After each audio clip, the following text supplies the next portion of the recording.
There you go. There's another one. Well, I gotta open another window for the chat. Pop out chat. I think we're good now.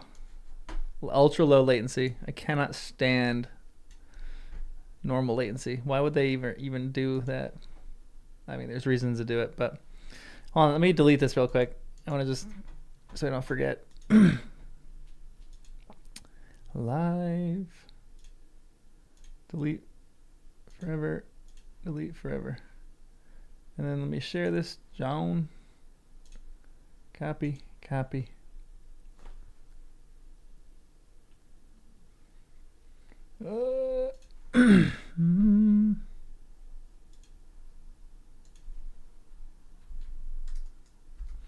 Boom. We're good. Okay. All right. Nemo, you're still number one. So don't worry about it. Okay. So Darren the Good has 2 children. Makar, and Baylor Breakspear. What a cool name. What's a cool name? Oh, I gotta change the thumbnail. Son of a gun. This is driving me crazy right now. Crazy. Everyone, hold on. Edit.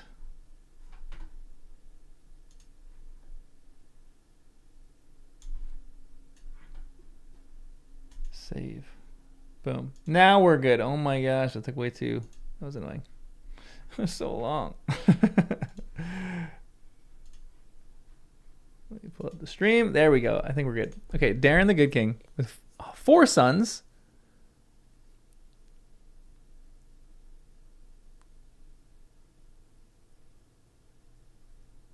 So he has 4 sons, but only Baylor and Makar are relevant. Where one of my questions is, I'm sure this story will answer it. Where does the Mad King come from? Who's the Mad King's father? Is that really important to the story? The Mad King has to be around, alive? Matthew, what's up? So the Mad King isn't relevant to this story, but who is the Mad King's father? Is Egg the Mad King? And what's the Mad King's name again? I forget all this Targaryen lineage stuff. What's the Mad King's name?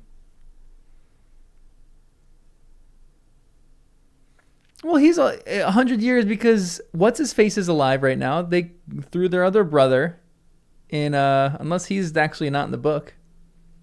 Aerys the second is the Mad King. Okay. So Aemon, so Lord Maester Aemon has to be over 100 years old. Oh no, he's probably, yeah. He has to be over 100 years old. Dang, that's actually crazy. I mean, they depicted him pretty old, but I did not think he was going to be that old. That's actually kind of crazy. Okay, so Aerys isn't relevant, but who does it matter who Aerys's father is? Is it one of the people in this story right now? It's got to be one of the sons. Dang, he was 100 years old, 100 plus when he died. That's crazy. Matthew, I'm pumped that you're at a live stream. I feel like I haven't seen your name pop up in a while. He's preserved by the cold. Honestly, that's kind of valid. Although I feel like in colder climates, people live less long than in warmer climates. Could just be me though. I don't know. The Mad King is Egg's grandchild. Oh, no way. That's crazy. Okay.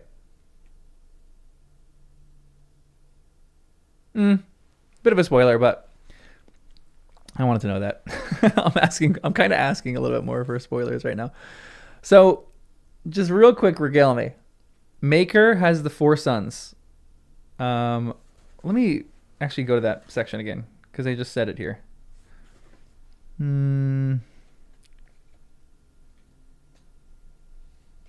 Okay, let me just reread this. This is right before. Is there any doubt of it?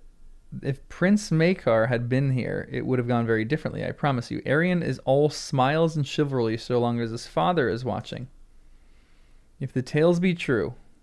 But when he's not, I saw that Prince Makar's chair was empty. He left Ashford to search for his sons, along with Roland Crakehall of the Kingsguard.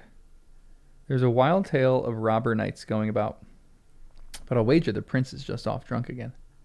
The wine was fruity and good, as good a cup as he ever tasted. He rolled in it in his mouth, swallowed. He said, "Which prince is this now?"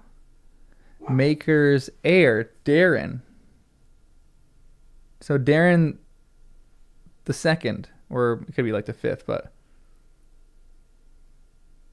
he's named after the king. They call him Darren the Drunken, though not in his father's hearing.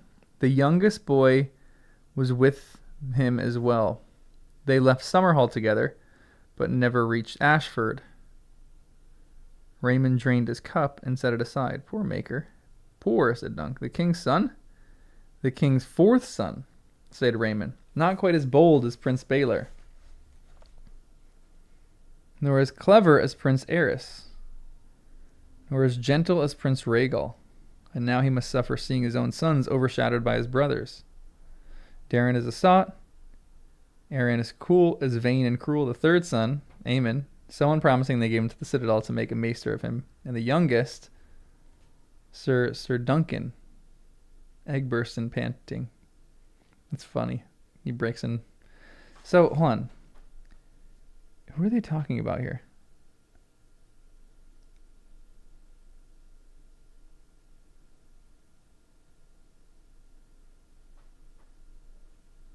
Oh, wait, the king's... This is the king's... Huh? Wait, how did I miss this?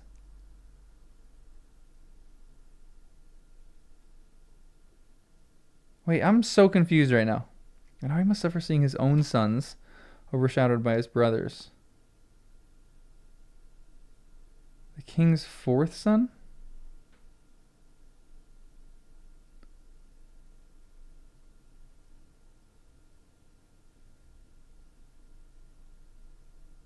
Wait, okay, so the king has four sons. These other two, Eris and Rhaegal, aren't important. So we have Baylor and Darren. No, Baylor and Maker. Sorry, gosh, guys, this is going to take me a long time.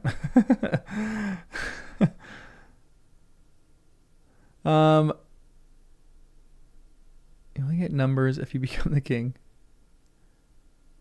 Oh, Deceptive. Oh, that's interesting. Good connection, though. Deceptive Baylor. Someone else built it. I'm sure that Baylor built it. Okay, so we have the king's. So the king has four sons. Two of them aren't important. This is like Alexander the Great breaking up his kingdom into four, and two of them aren't important. You only need the Ptolemies and the Seleucids. Okay, so there's four. There's the king has four sons. Two of them aren't important. Darren, and now he must suffer seeing his own sons overshadowed by his brother. They're talking about Baylor. Baylor's sons are Maker's sons are Darren, Arian. So these two guys are jerks. Aemon and Aegon. Who are Baylor's sons again? We have Baylor's sons. Aaron and who? Aaron and who? I gotta figure that out. If I have that in my head, Valar, the one in the tournament, and then who else? Is that his only son?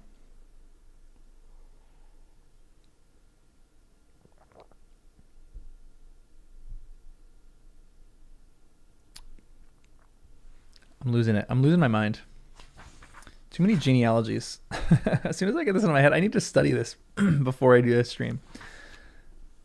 This is all I need, and then we're gonna start reading. I promise.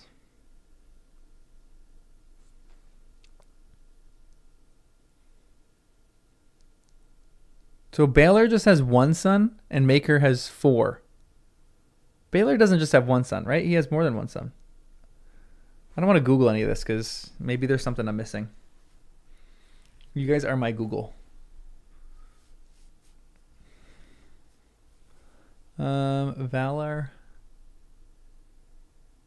There's two. Though Valor is the one you need to know about. Okay. Okay, so then he says at the very end of this.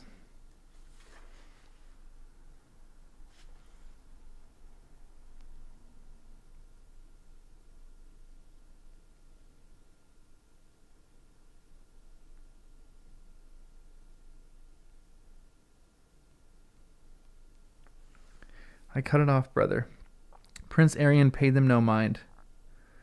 Impudent little wretch, he said to Egg, spitting a mouthful of blood at the boy's feet. What happened to your hair? I cut it off, brother, said Egg. I didn't want to look like you.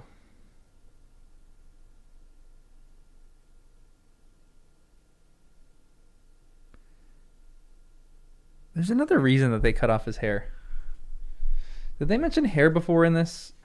Doesn't one of the sons have black hair? So does Aegon have black hair?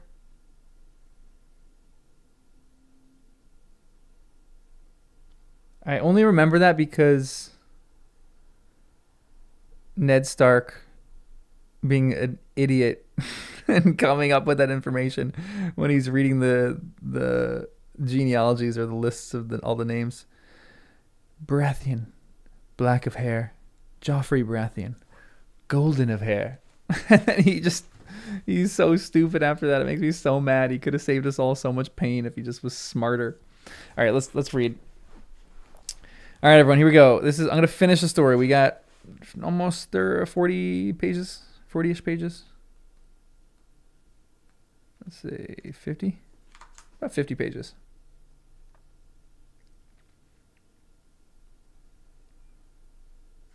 All right, let's read. Welcome to the stream. The second day of the tourney was overcast, with a gusty wind blowing from the west. The crowd should be less on a day like this, Dunk thought. It would have been easier for them to find a spot near the fence to see the jousting up close. Egg might have sat on the rail while I stood behind. Instead, Egg would have a seat in the viewing box, dressed in silks and furs, while Dunk's view would be limited to the four walls of this tower cell where Lord Ashford's men had confined him. Oh, he's in prison. The chamber had a window, but it faced in the wrong direction. Even so, Dunk crammed himself into the window seat as the sun came up and stared gloomily off across town and field and forest. They had taken his hempen sword belt and his sword and dagger with it, and they had taken his silver as well. He hoped Egg or Raymond would remember Chestnut and Thunder. Oh, I love that he's thinking of the animal there.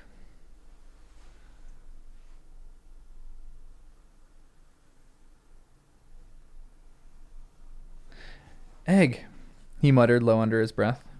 His squire, a poor lad, pluckered from the streets of King's Landing. Had ever a knight been made such a fool? Dunk the lunk, thick as a castle wall and slow as Aurochs. He had not been permitted to speak to Egg since Lord Ashford's soldiers had scooped them all up at the puppet show.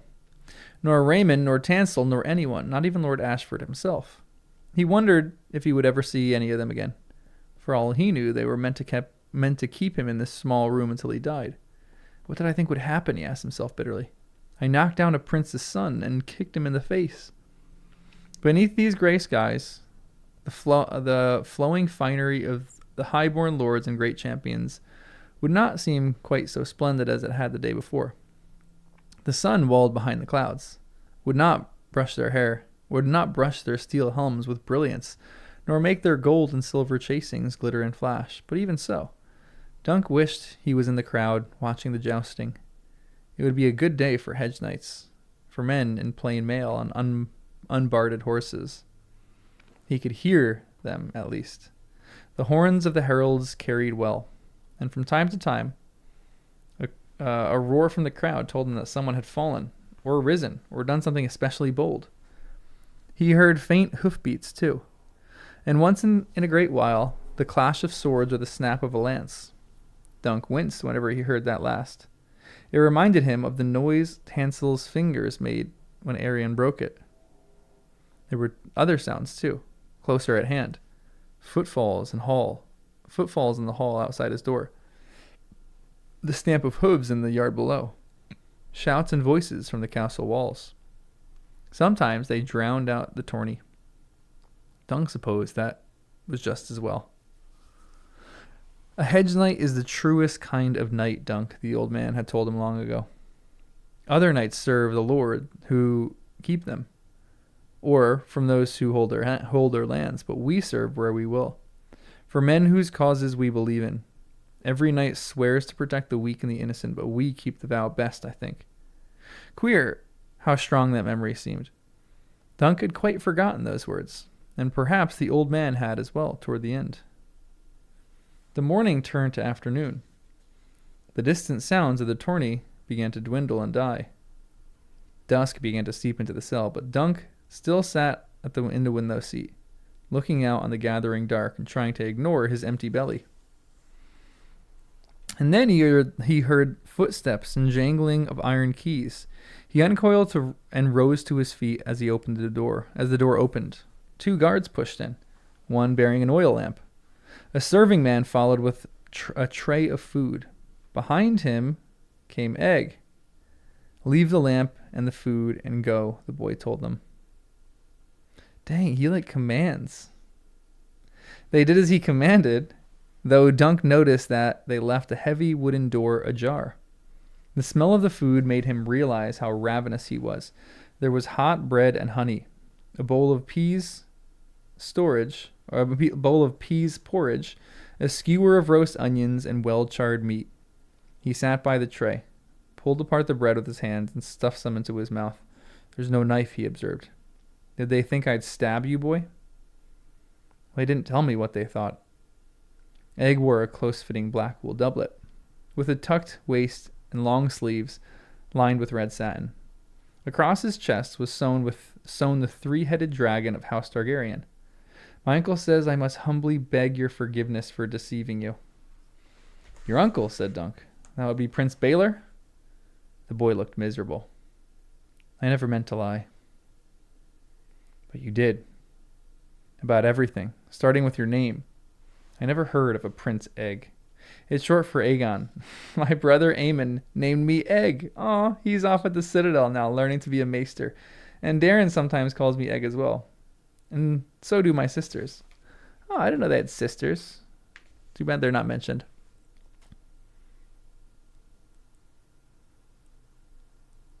Valor's the one who kept beating weak opponents. Okay, that's good to know. But Valor's not, he's not, maybe he's mean. No, he is mean.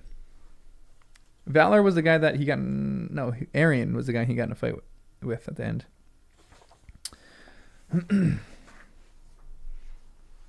Dunk lifted the skewer and bit into a chunk of meat. Goat.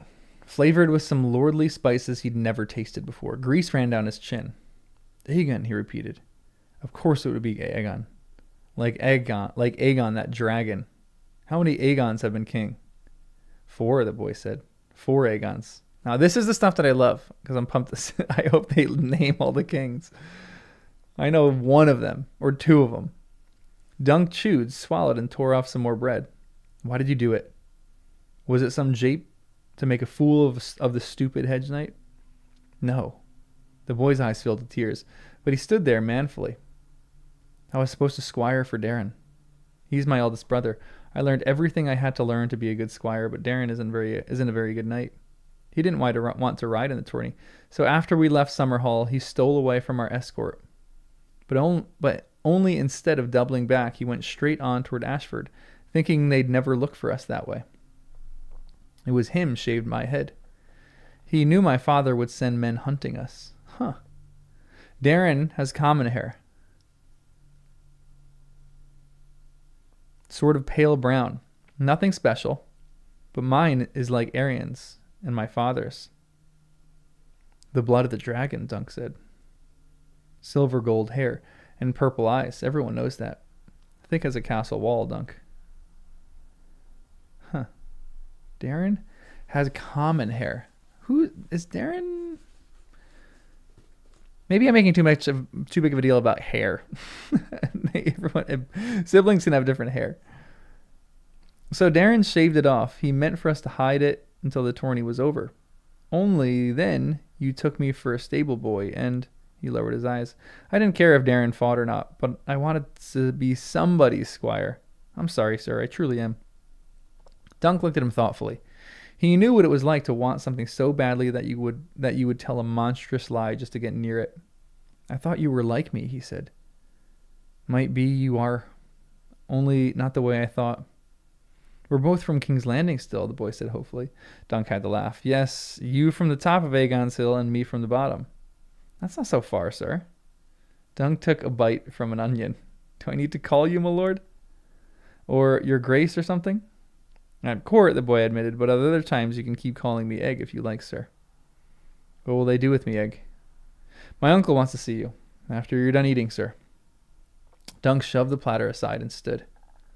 I'm done now, then. I've already kicked one prince in the mouth. I don't mean to keep another waiting. Lord Ashford had turned his own chambers over to Prince Baelor for the duration of his stay. So it was to the Lord Solar that Aegon, he would have to get used to that, conducted him. Baelor sat reading by the light of a beeswax candle. Dunk knelt before him. Rise, the prince said. Would you care for wine?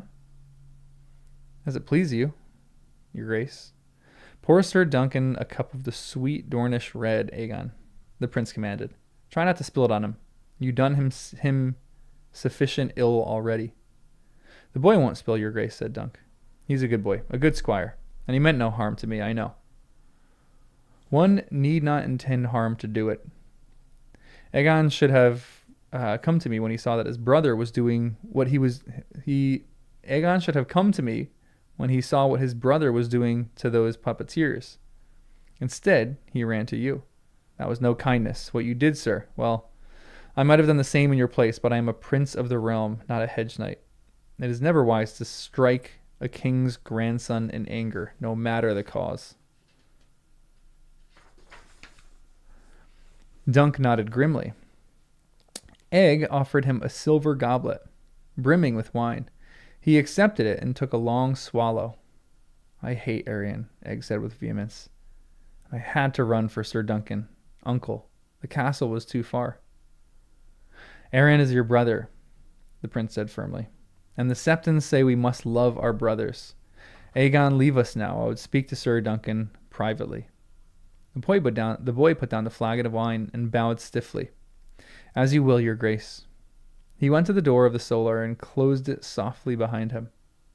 Baelor Breakspear studied Dunk's eyes for a long moment. Sir Duncan, let me ask you this.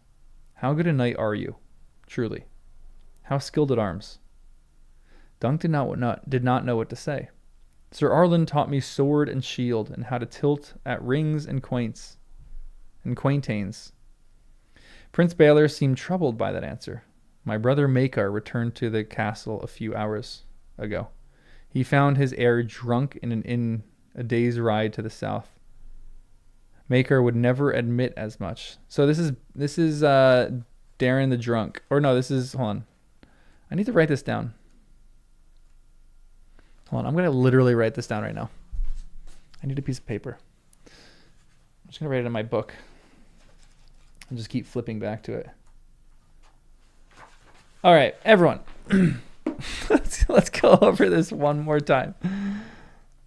The king. Why am I blanking on the king's name again?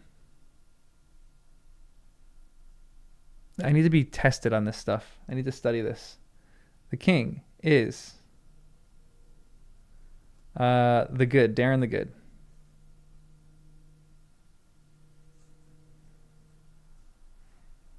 Darren the Good has 4 sons. 1, 2, 3, 4. Not that all 4 matter. Darren the Second, the Targaryen. Darren the second Targaryen, the good. He has 4 sons. Baylor.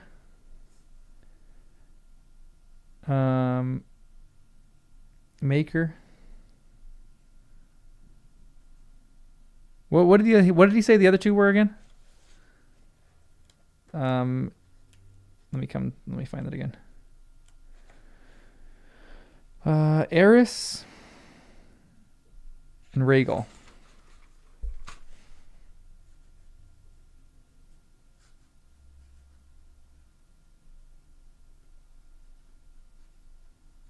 Eris and Rhaegal.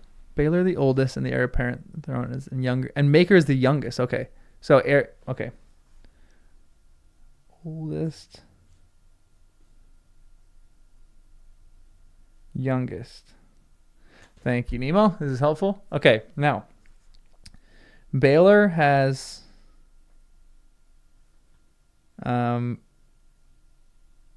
what's his name? Valor.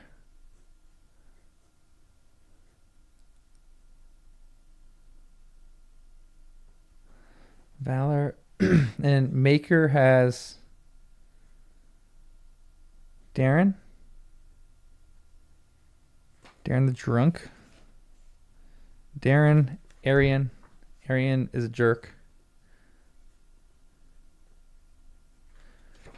Aemon, who's not really mentioned.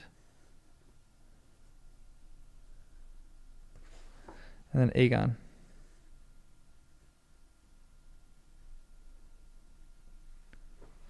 Okay. And does Baylor have any other sons? I thought Baylor had 2 sons. Am I wrong about that? Or maybe more?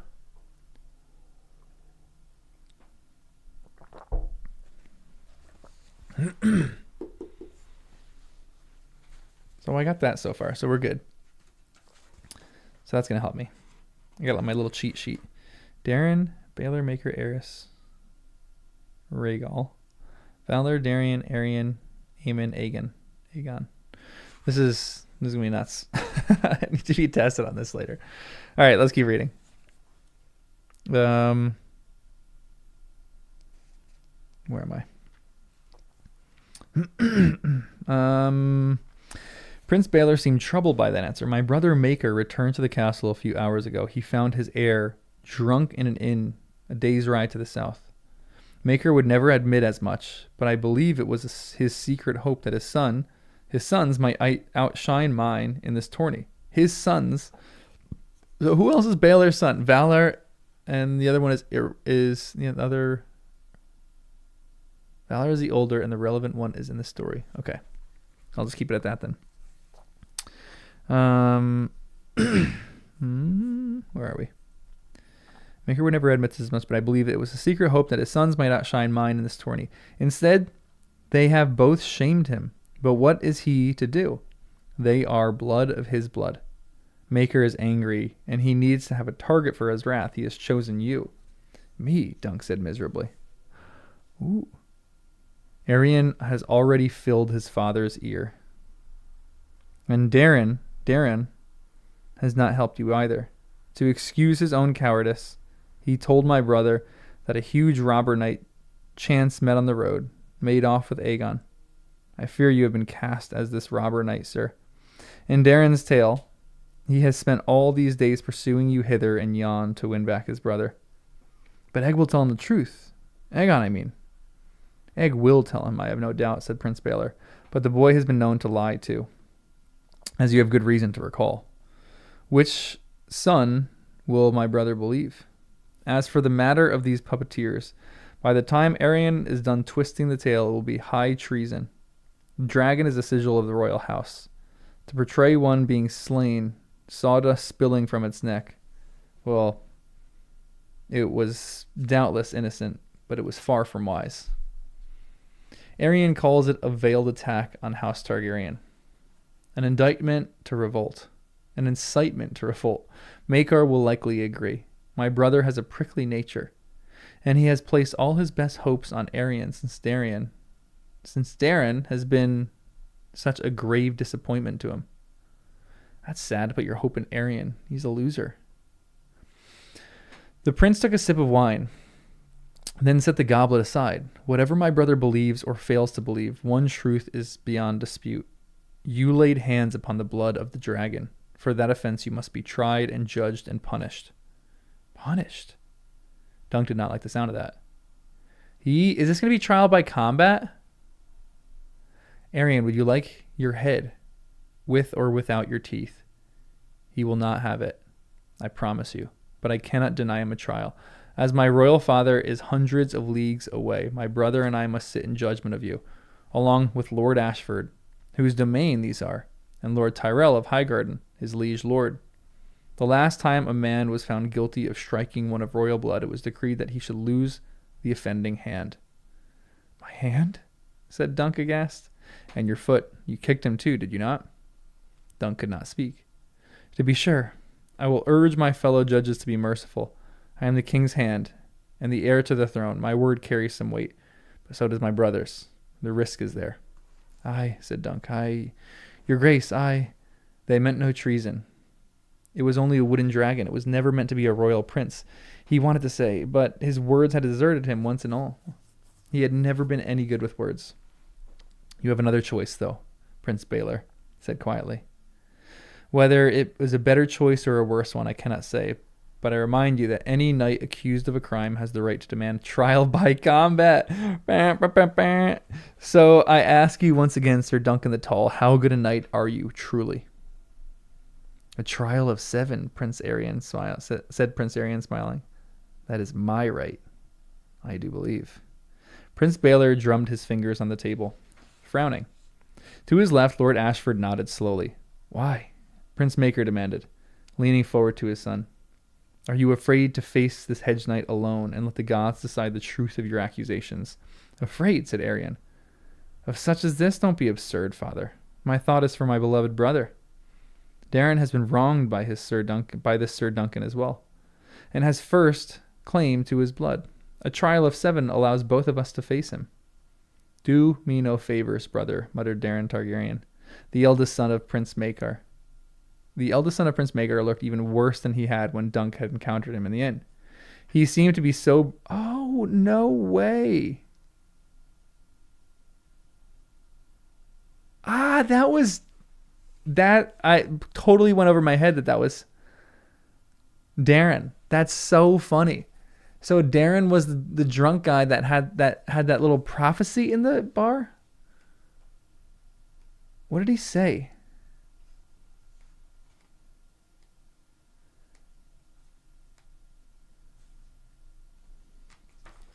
I gotta find that. It's in the very beginning.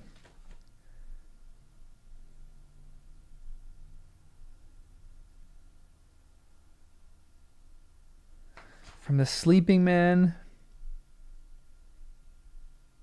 He rubbed his mouth. Okay, so here we go. Across the room, the lordling raised his head from the wine puddle. His face had a sallow, unhealthy cast to it beneath a rat's nest of sandy brown hair, and blonde stubble crusted his chin. I should have known. He rubbed his mouth, blinked at Dunk, and said, I dreamed of you. His hand trembled as he pointed a finger. You stay away from me, do you hear? You stay well away. That's crazy. Did he have a dream that this was all going to happen? That's really good writing. That's so fun. Interesting. I'm so interested now. Okay, this story just got good. Interesting. Okay. Here we go. I'm into this now. I mean, I was into it before, but now I'm really into it. The eldest son of Prince Maekar looked even worse than he had when Dunk had encountered him in the inn. He seemed to be sober this time. His red and black doublet unstained by wine, but his eyes were bloodshot, and a fine sheen of sweat covered his brow. I am content to cheer you on as you slay that rogue. You are too kind, sweet brother, said Prince Arian, all smiles. But it would be selfish of me to deny you the right to prove the truth of your words at the hazard of your body. I must insist upon a trial of 7. Dunk was lost. Your grace, my lords, he said to the dais. I do not understand. What is this trial of 7? Prince Baylor shifted uncomfortably in his seat. It is another form of trial by combat, ancient, seldom invoked. It came across the narrow sea with the Andals and their 7 gods. In any trial by combat, the accuser and the accused are asking the gods to decide the issue between them. The Andals believed that if 7 champions fought on each side, the gods, being thus honored, would be more like to take a hand and see that a real result was achieved. Or maybe they simply had a taste for swordplay, said Lord Leo Tyrell, a cynical smile touching his face. Regardless, Sir Arian is within his rights. A trial of 7 it must be.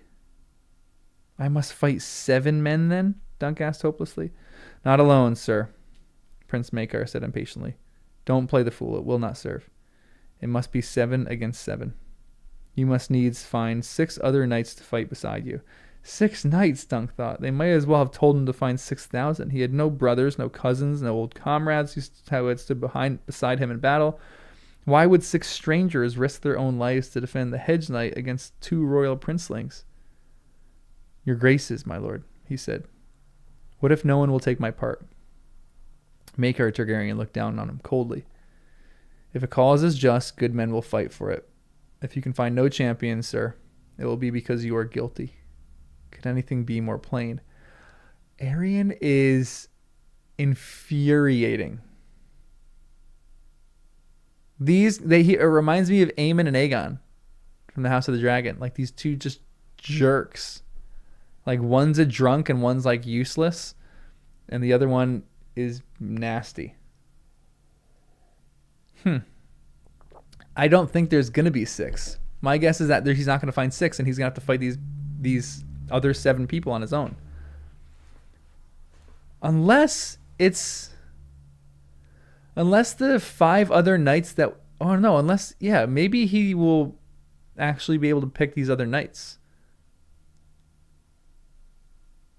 that were fighting yesterday or the day before. That'd be kind of cool. I don't know if he's going to find anybody, though. I'm really curious about this. I hope that he can find these other guys. Or is one of the knights going to be Baelor's son? Valar?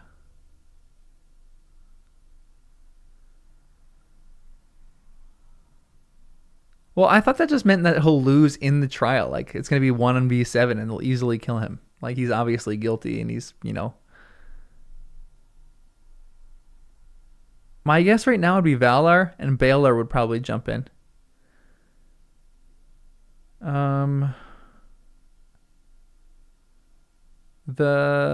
What was it? There were 2 guys that were named the same. Maybe those guys will jump in. Aegon? He's not. He probably can't, but you never know. Duncan never felt so alone as he did when he walked out of the gates of Ashford Castle and heard the portcullis rattle down behind him. A soft rain was falling, light as dew on his skin, and yet he shivered at the touch of it. Across the river, colored rings haloed the scant few pavilions where fires still burned. The night was half gone, he guessed. Dawn would be on him in a few hours, and with dawn comes death. They had given him back his sword and silver, yet as he waded across the ford, his thoughts were bleak. He wondered if they expected him to saddle a horse and flee. He could if he wished. That would be the end of his knighthood, to be sure, and he would be no more than an outlaw henceforth, until the day some lord took him and struck off his head. Better to die a knight than live like that, he told himself stubbornly. Wet to the knee, he trudged past the empty lists. Most of the pavilions were dark, their owners long asleep, but here and there, a few candles still burned. Is he going to pick that huge guy, that little brother combo? Dunk heard soft moans and cries of pleasure coming from within one tent. It made him wonder whether he would die without ever having known a maid.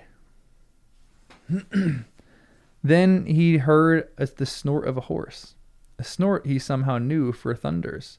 He turned his steps and ran, and there he was, tied up with chestnut outside a round pavilion, lit from within by a vague golden glow. On its center pole, the banner hung sodden, but Dunk could still make out the dark curve of the Fossaway apple. The Fossaway brothers, that's what I'm talking about. It looked like hope. Were the cousins? A trial by combat, Raymond said heavily. Gods be good, Duncan. That means lances of war, morning stars, battle axes. The swords won't be blunted. Do you understand that?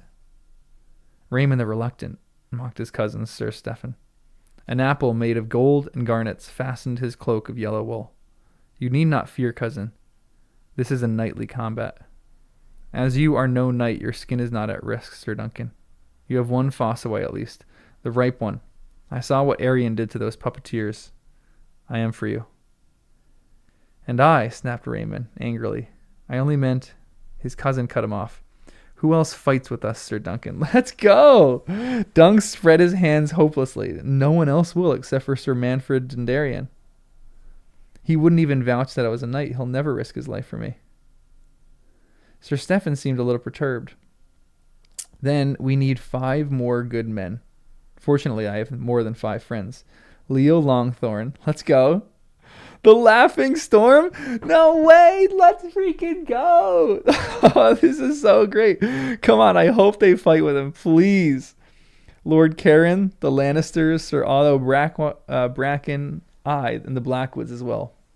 Though you will never get Blackwood and Bracken on the same side of a melee. I shall go and speak with some of them. They won't be happy at being woken, his cousin objected. Excellent, declared Sir Stephen. If they are angry, they'll fight all the more fiercely. You may rely on me, Sir Duncan. I love this guy. This is great. I hope the Laughing Storm takes up arms and fights with Sir Dunk. That'd be great. If they are angry, they'll fight all the more fiercely. You may rely on me, Sir Duncan. Cousin, if I do not return before dawn, bring my armor and see that Wrath is saddled and barded for me. I shall meet you both in the Challenger's paddock, he laughed. This day will be long remembered, I think. When he strode from the tent, he looked almost happy. Not so Raymond. 5 nights, he said glumly after his cousin had gone. Duncan, I am loath to dash your hopes, but if your cousin can bring the men he speaks of, Leo Longthorn, the Brood of Bracken, the Laughing Storm, Raymond stood. He knows all of them, I have no doubt, but I would be less certain than that any of them know him. Stephen sees this as a chance for glory, but it means your life. You should find your own men. I'll help. Better you have too many champions than too few. Better you have too many champions than too few. A noise outside made Raymond turn his head. Who goes there? He demanded. As a boy dunked through the flap, followed by a thin man in rain-sodden black cloak. Egg. Dunk got to his feet. What are you doing here? I am your squire, the boy said. You'll need someone to arm you, sir. Does your lord father know you've left the castle? Gods be good, I hope not. Daron Targaryen undid the clasp of his cloak and let it slide from his thin shoulders. You? Are you mad coming here? Dunk pulled his knife from his sheath. I had to shove this through your belly. Probably, Prince Daron admitted. Though I'd sooner you poured me a cup of wine. Look at my hands. He held one out and let them all see how it shook. Dunk stepped toward him, glowering. I don't care about all your hands. You lied about me. I had to say something when my father demanded to know where my little brother had gotten to, the prince replied. He seated himself, ignoring Dunk and his knife. Truth be told, I hadn't even realized Egg was gone. He wasn't at the bottom of my wine cup. I hadn't looked anywhere else, so he sighed. Sir, my father is going to join the 7 accusers, Egg broke in. I begged him not to, but he won't listen. He says it is the only way to redeem Arion's honor and Daron's. This is crazy.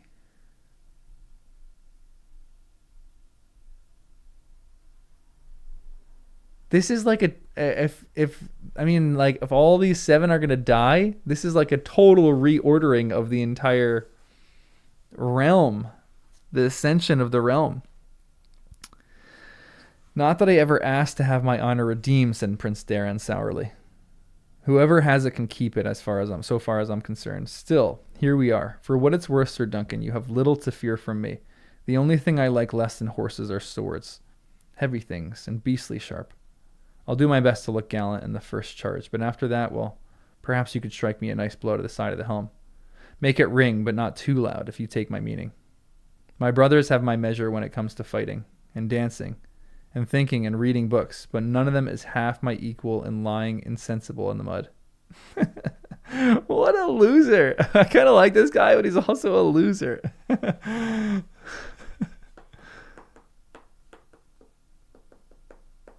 Yeah, this really is like just the trial by combat on steroids. I kind of like him, but he's just dumb. Dunk could only stare at him and wonder whether the princeling was trying to play him for a fool. Why did you come? To warn you of what you face, Darren said. My father has commanded the King's Guard to fight with them. The King's Guard, said Dunk, appalled. Well, the 3 who are here. Thank the gods Uncle Baylor left the other 4 at King's Landing with our royal grandfather. Egg supplied the names. Sir Roland Crakehall, Sir Donald of Duskendale, and Sir Willem Wild. They'll have small choice in the matter, said Darian. They are sworn to protect the lives of the king and the royal family, and my brothers and I are blood of the dragon. Gods help us. Dunk counted on his fingers. That makes 6. Who is the 7th man? Prince Darren shrugged. Arian will find someone. If need be, he will buy a champion. There's no lack of gold. Who do you have? Egg asked. Raymond. Raymond's cousin, Sir Stephen. Darian winced. Only one? Sir Stephen has gone to get some of his friends. I can bring people, said Egg. Knights, I can. Egg, said Dunk. I will be fighting your own brothers. You won't hurt Darian, though, the boy said. He told you he'd fall down. And Arian, I remember when I was little, he used to come into my bedchamber at night and put a knife between my legs. He had too many brothers, he'd say. Maybe one night he'd make me his sister. Then he could marry me. He threw my cat in the well, too. He says he didn't, but he always lies. This guy is a psychopath.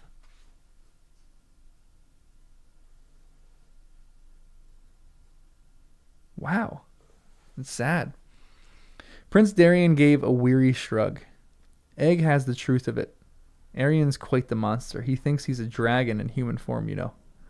He reminds me of Joffrey almost a little bit. Like, he just likes torturing people. He's like different. He's like a little different from Aemon.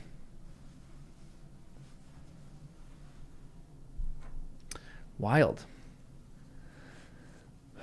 He thinks he's a dragon in human form, you know. Yeah, he really is like Joff. That's why he was so wroth at that puppet show. A pity he wasn't born a Fossaway. Then he'd think himself an apple, and we'd all be a deal safer, but there you are. Standing, he scooped up his fallen cloak and shook the rain from it. I must steal back to the castle before my father wonders why I am taking so long to sharpen my sword. But before I go, I would like a private word, Sir Duncan. Will you walk with me? Dunk looked at the princeling suspiciously at a moment.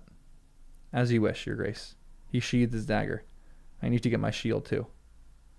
Egg and I will look for knights, promised Raymond. Prince Darian knotted his cloak around his neck and pulled the hood. Dunk followed him back out into the soft rain. They walked toward the merchants' wagons. I dreamed of you, said the prince. You said that at the inn. Did I? Well, it's so... My dreams are not like yours, Sir Duncan. Mine are true. They frighten me.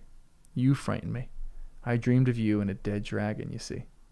A great beast, huge, with wings so large they could cover this meadow. It had fallen on top of you, but you were alive and killed, and the dragon was dead. Is this Arian? Wait, the dragon. There's no dragons at this time. I need to sit back and analyze this. Nemo. Legitimately, that is that sounds like something George R. R. Martin would write. They frighten me. You frighten me. I dreamed of you and a dead dragon, you see. A great beast, huge, with wings so large they could cover this meadow. It had fallen on top of you.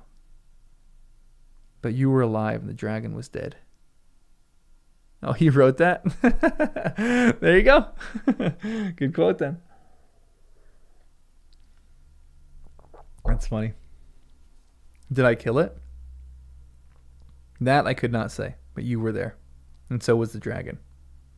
We were the masters of dragons once, we Targaryens. Now they are all gone, but we remain. I don't care to die today. The gods alone know why, but I don't. So do me a kindness, if you would, and make certain it is my brother Aerion you slay. He's like, what's her name in House of the Dragon? What's the sister's name? She rides, I forgot what dragon she rides to. She rides that cool Dreamfire? Yeah, Helena. Yes, thank you. He's like a Helena, like kind of like a seer. This is interesting.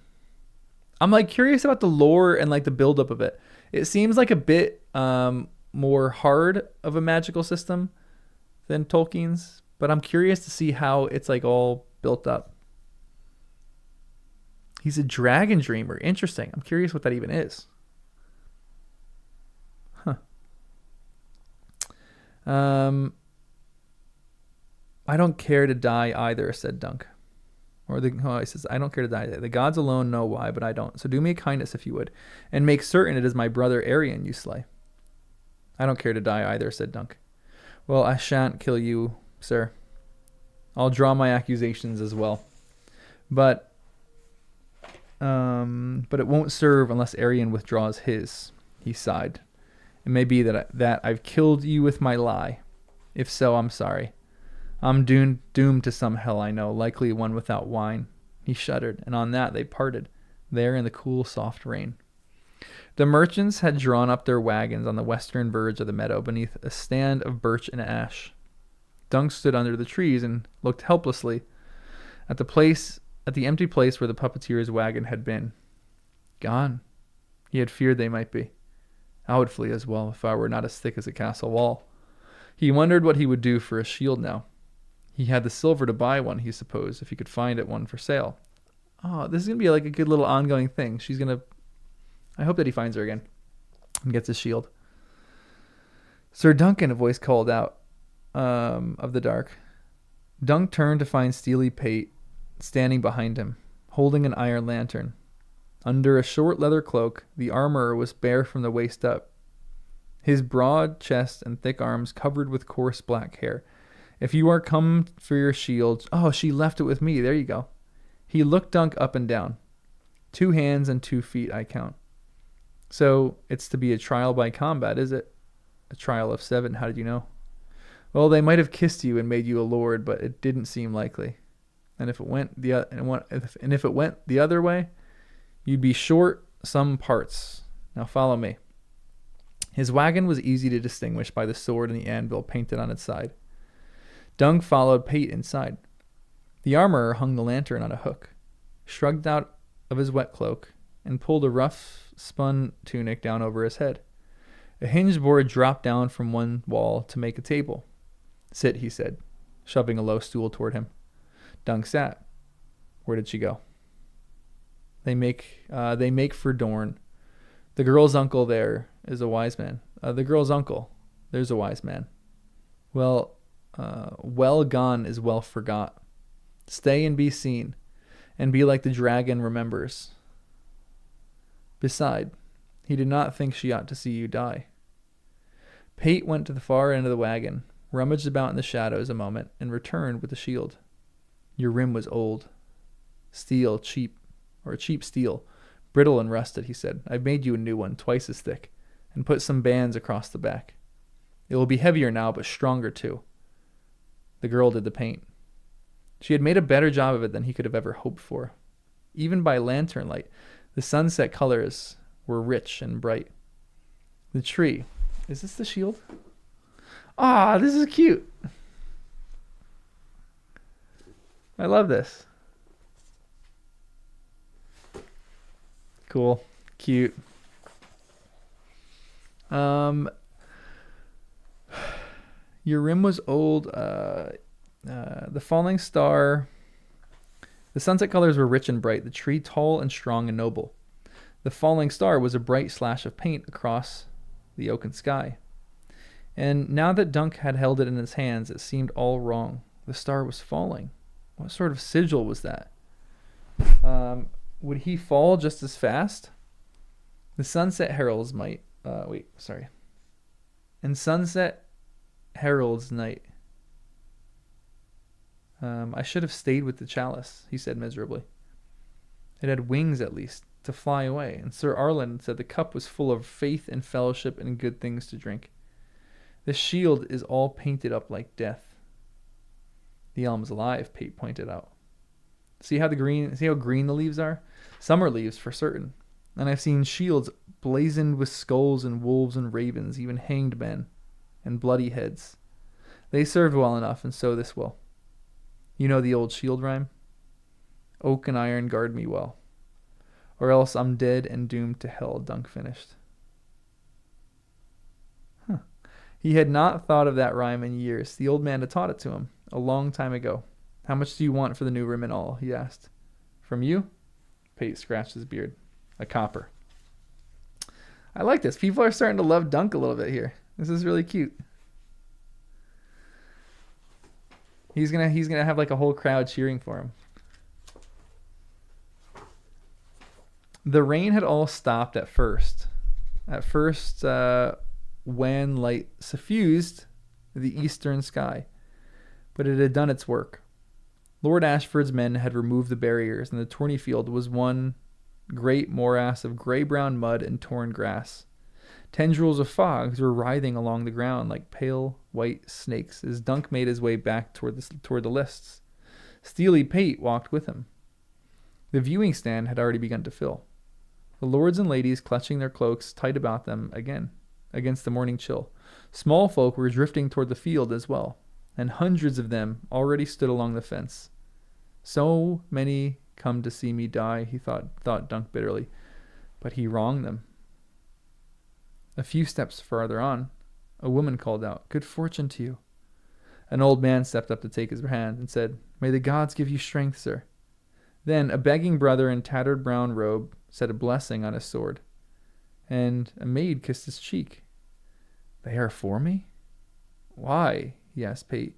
"What am I to them?" "A knight who remembers his vow," the smith said.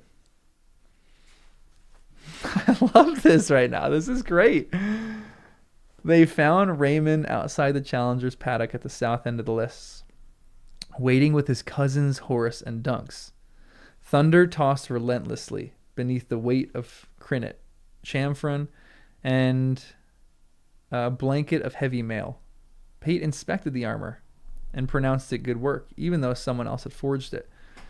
Wherever the armor had come from, Dunk was grateful. Then he saw the others. The one-eyed man with the salt and pepper beard, the young knight in striped yellow and black surcoat with beehives on his shield, Robin Riesling and Humphrey Beesbury, he thought in astonishment, and Sir Humphrey Harding as well. Harding was mounted on Arian's red charger, now barded in his red and white diamonds. He went to them. "Sirs, I am in your debt." "The debt is Arian's," Sir Humphrey Harding replied, "and we mean to collect it." "I had heard your leg was broken." "You heard the truth," Harding said. "I cannot walk, but so long as I can sit on a horse, I can fight." I love this. This is so good. Oh my gosh. Tolkien Rants, what's up? Thanks for stopping in quick and saying hi. This is so fun right now. Tolkien Rants, you should read at least this story. This is a great story right now. Humphrey Harding is for real so great. And we mean to collect. Oh my gosh. This is going to be so good on screen. I cannot wait to see this. This is going to be fantastic. Raymond took Dunk aside. I hoped Harding would want another chance at Arian, and he did.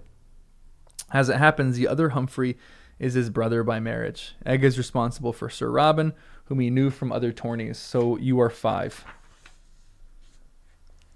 I love this right now. This is great. 6, said Dunk in wonder, pointing.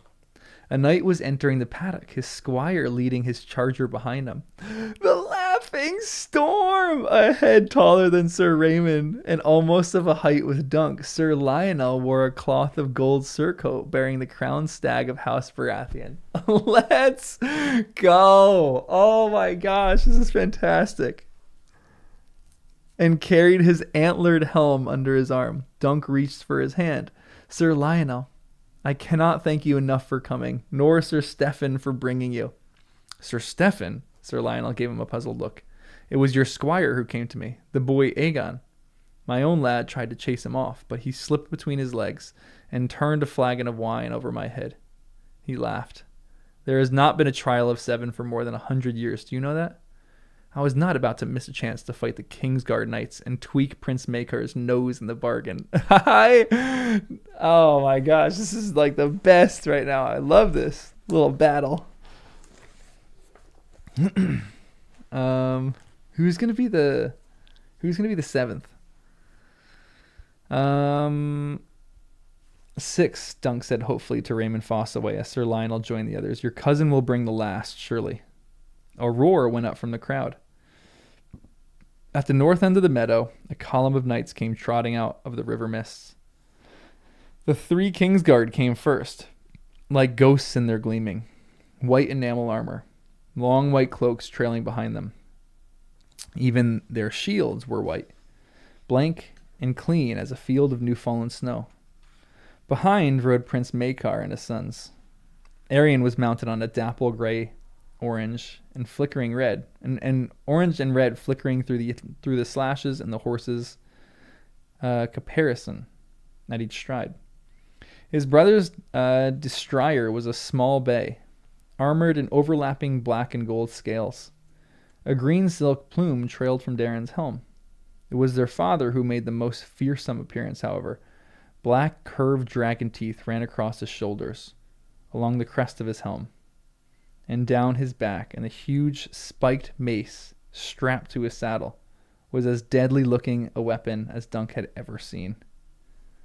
6, Raymond exclaimed suddenly. They are only 6. It was true, Dunk saw. 3 black knights and 3 white.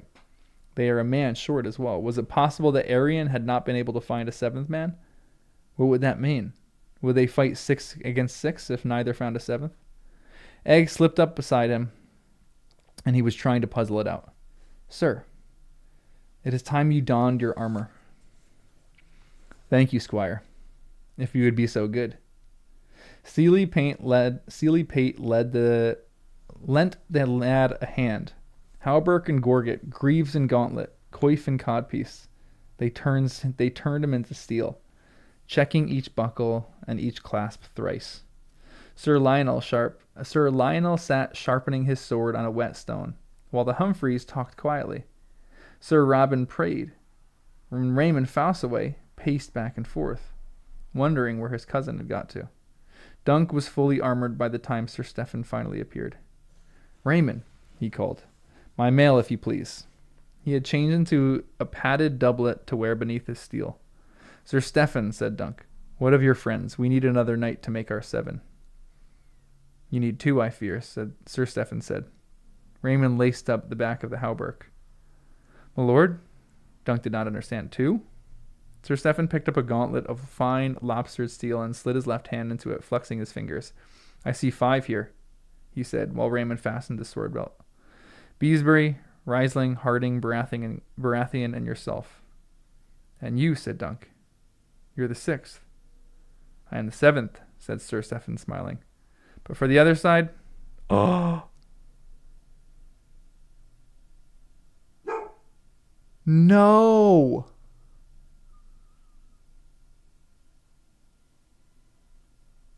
But for the other side, I fight with Prince Aerion and the accusers. Raymond had been about to hand his cousin his helm. He stopped as if struck. No. Yes, Sir Stephen shrugged. Sir Duncan understands, I am sure. I have a duty to my prince. You told him to rely on you. Raymond had gone pale. Did I? He took the helm from his cousin's hand. No doubt I was sincere at the time. Bring me my horse. Get him yourself, said Raymond angrily.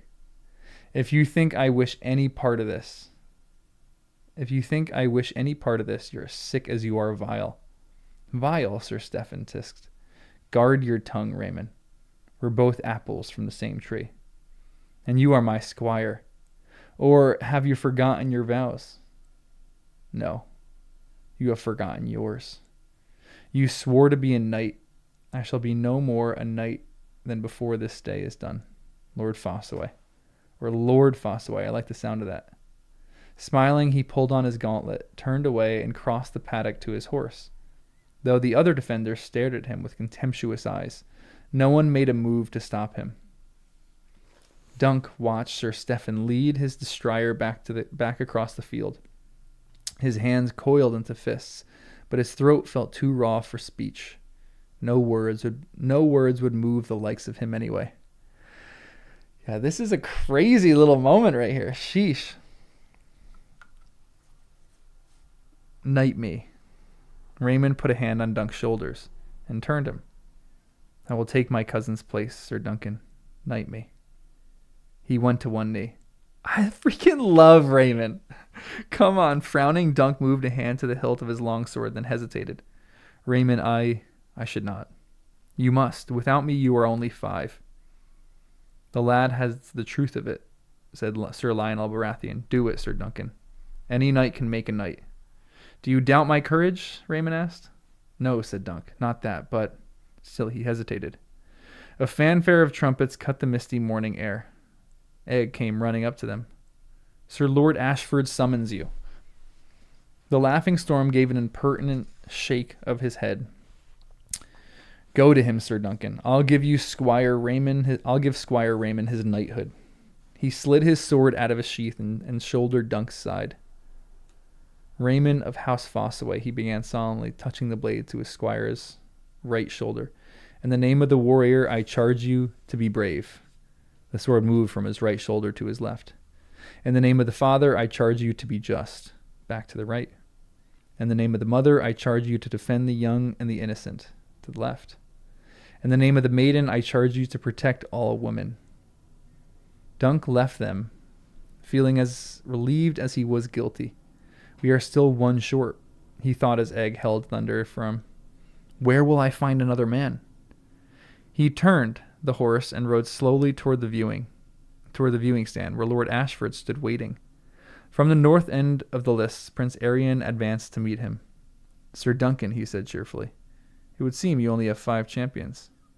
6, said Dunk. Sir Lionel is knighting Raymond Fossaway.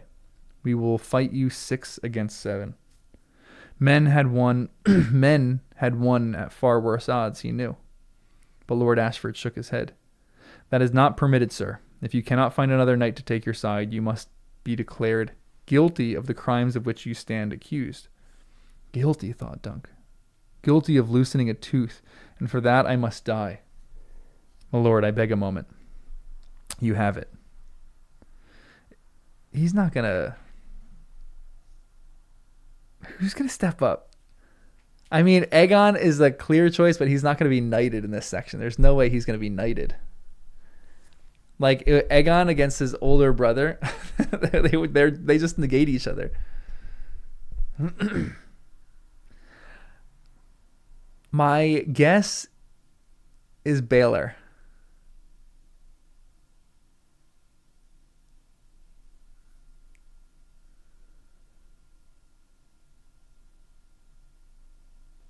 Or Valar. I'm going to guess Valar. He was kind of kind to him at one point. So that's my guess. You have it. Dunk rode slowly along the fence. The viewing stand was crowded with knights. My lords, he called to them.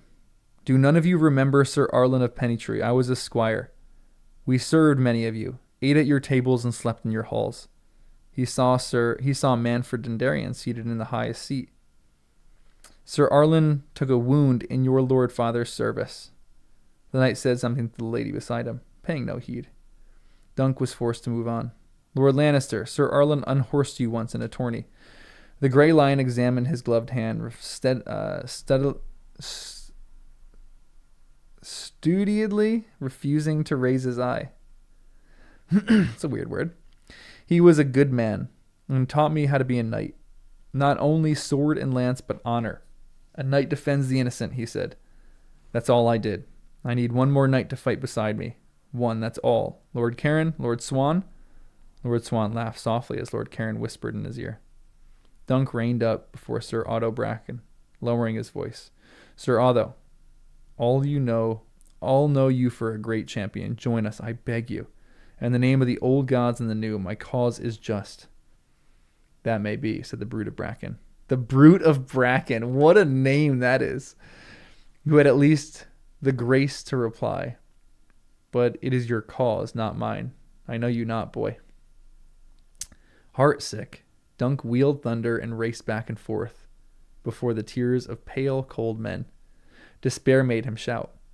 Are there no true knights among you? Only silence answered. Across the field, Prince Arion laughed. The dragon is not mocked, he called out. Then came a voice. I will take Sir Duncan's side.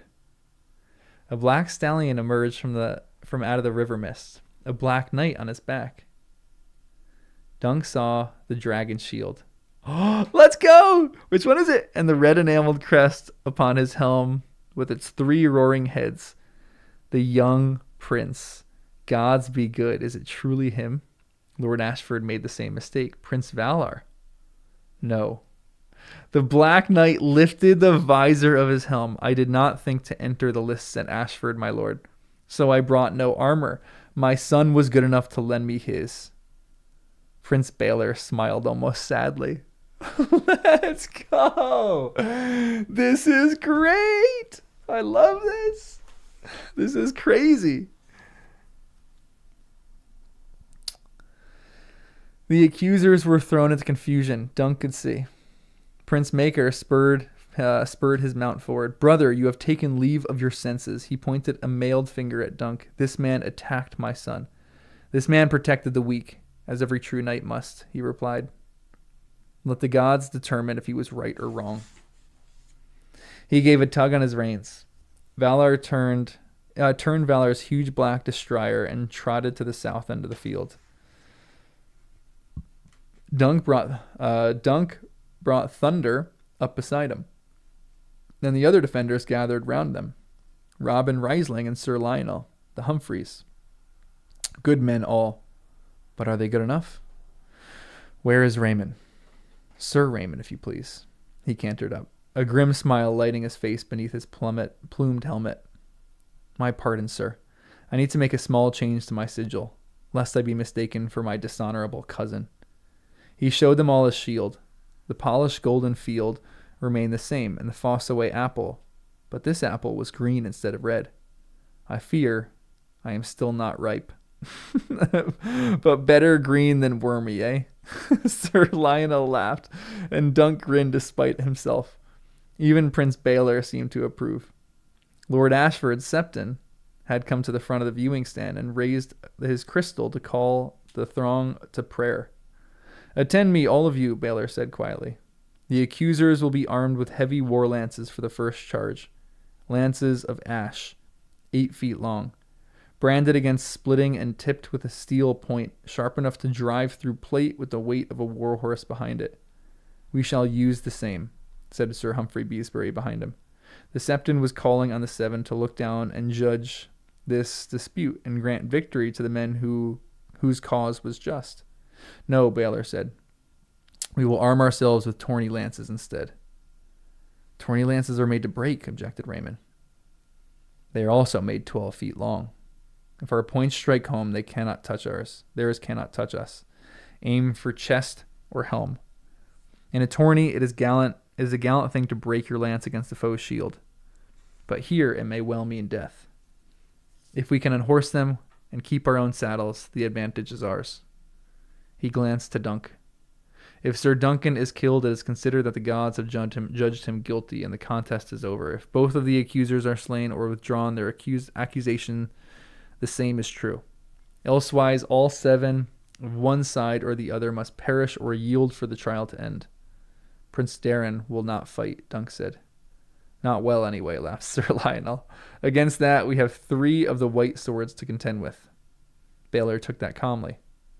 My brother erred when he demanded the Kingsguard fight for his son. Their oath forbids them to harm a prince of the blood. Fortunately, I am such. He gave them a faint smile. Keep the others off me long enough, and I shall deal with the Kingsguard. My prince, is that chivalrous? Asked Sir Lionel Baratheon as the Septon was finishing his invocation. The gods will let us know, said Baelor Breakspear. A deep, expectant silence had fallen across Ashford Meadow. 8 yards away, Aerian's gray stallion trumpeted with impatience and pawed the muddy ground. Thunder was still very still by comparison. He was an older horse, veteran of 100 fights, and he knew that he knew what was expected of him. Egg handed Dunk up a shield. May the gods be with you, sir, said the boy. The sight of his elm tree and the shooting star gave him heart. Dunk slid his left arm through the strap and tightened his fingers around the grip.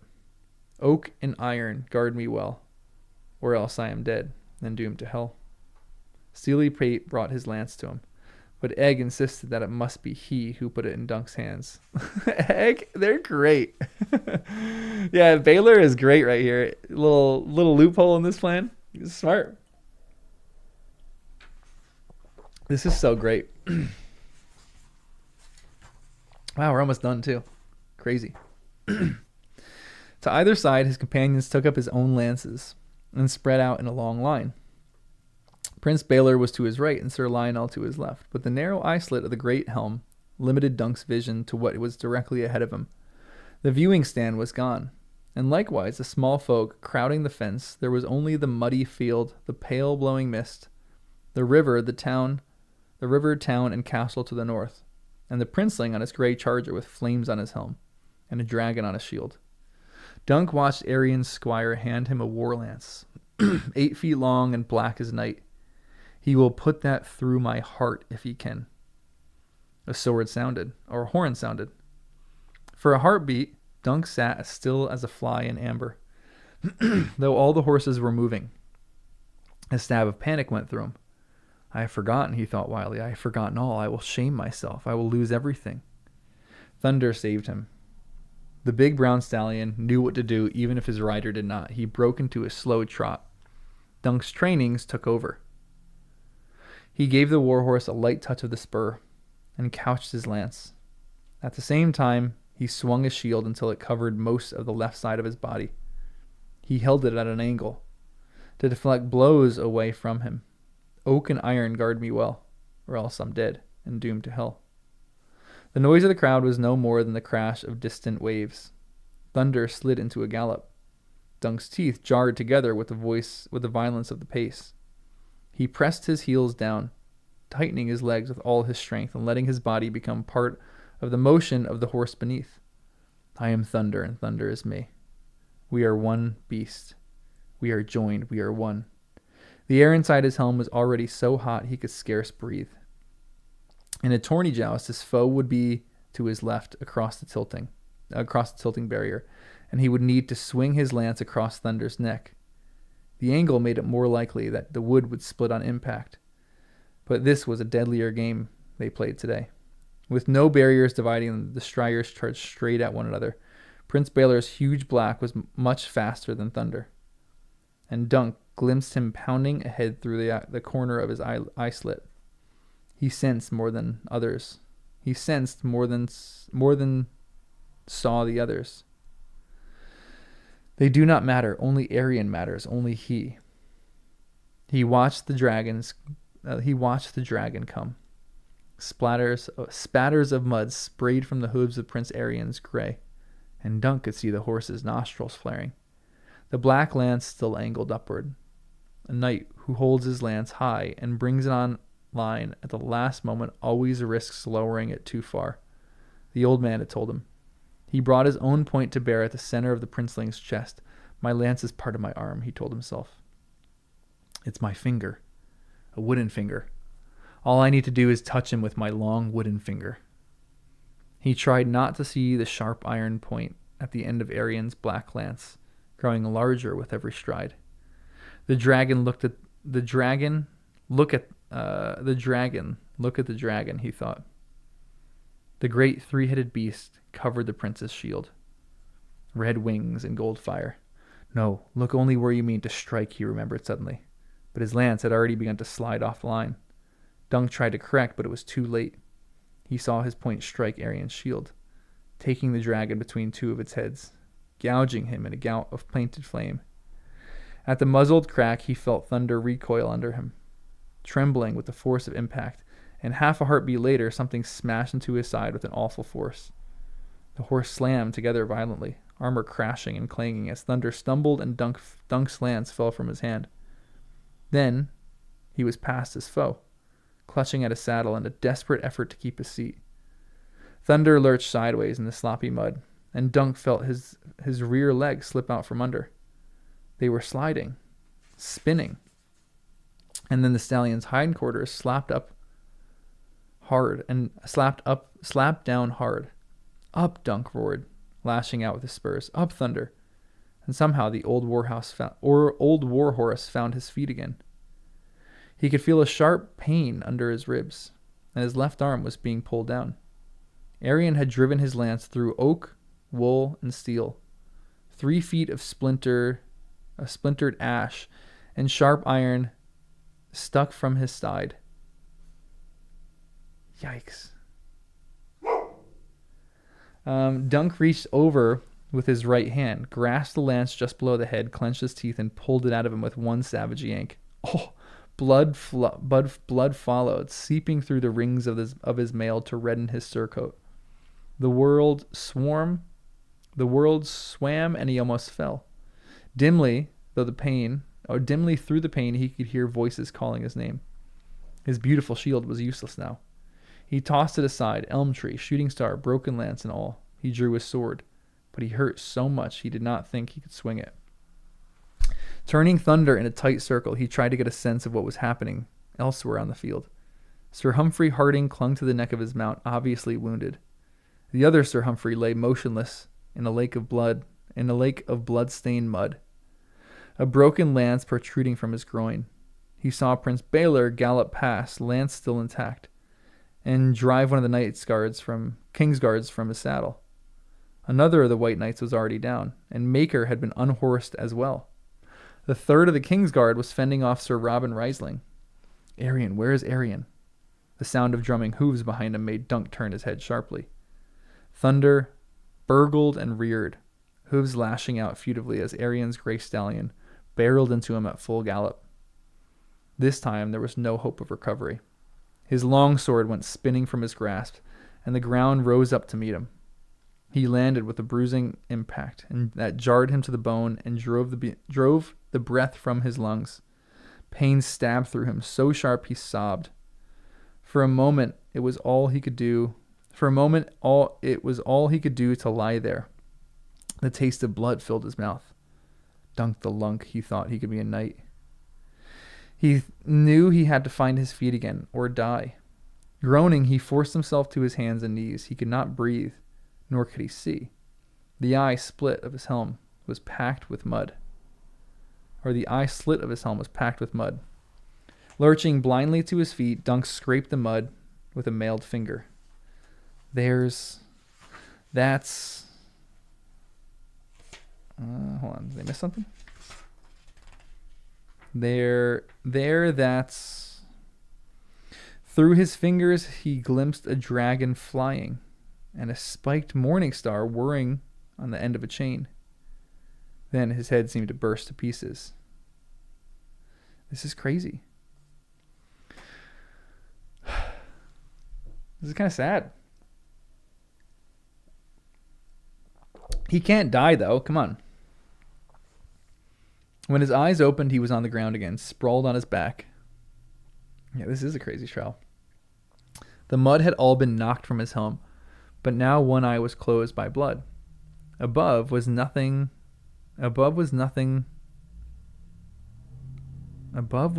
was dark gray sky.